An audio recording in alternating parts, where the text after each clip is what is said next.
Jesus said to go into all the world. This is a proactive word. How do we take the initiative and create opportunities to converse with unchurched people?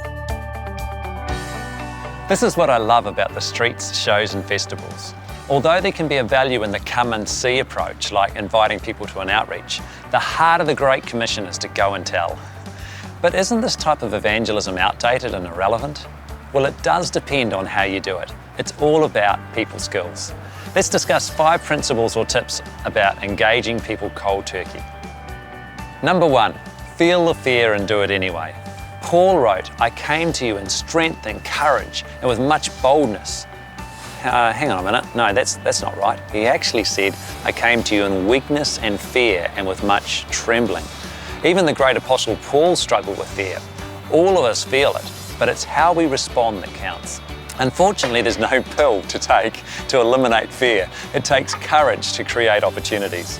But God promises to be with us, and in our weakness, He is strong.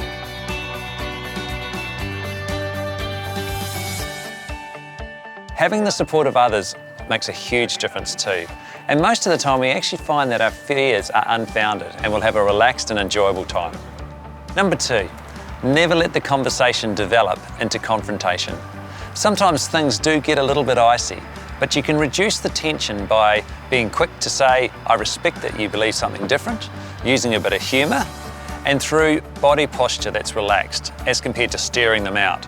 This is definitely one of the advantages of using a visual gospel tool, as you can stand or sit beside the person that you're sharing with. Number 3, don't let anything about you put them off hearing the gospel. Wear clothes that are appropriate. Smell good. I sometimes get bad breath, so I carry mints in my pocket. First impressions are important. You never get a second chance at a first impression. Then, as you discuss things, don't invade their personal space. Don't be too intense. The more relaxed you are, the more relaxed they will be. Speak quietly, as though it was a personal and private conversation. And smile, because this diffuses tension. Number 4, keep it interesting. Cold turkey evangelism is where gospel tools really come into their own. They help you create opportunities, help keep you on track and away from jargon. But if you use a script, don't let it become monotonous. Be conscious about sounding interesting. Keep it varied and fast-moving. Number 5, connect on the same emotional level as the person you're talking with. I remember sharing the gospel at a park and I had a blast with a couple. They were a real laugh and we connected well. The next person I approached was obviously down, so I lowered my tone. I soon found out why. Her friend had committed suicide that morning. How we connect emotionally can make a huge difference. There are 2 things I look for when choosing who to approach when on the streets.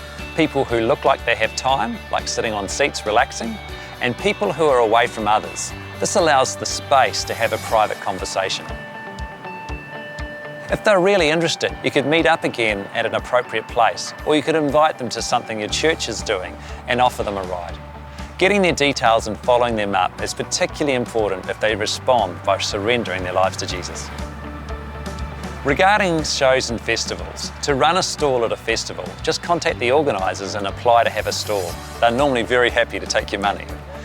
We use a big sign that says, "Are you a good person? Take the test, free."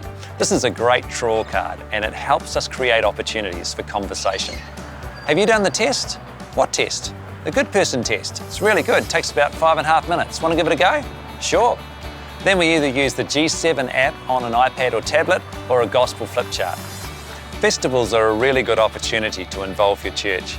People can pray, they can give towards the stall cost, they can help set up, and they can give out cards and tracts.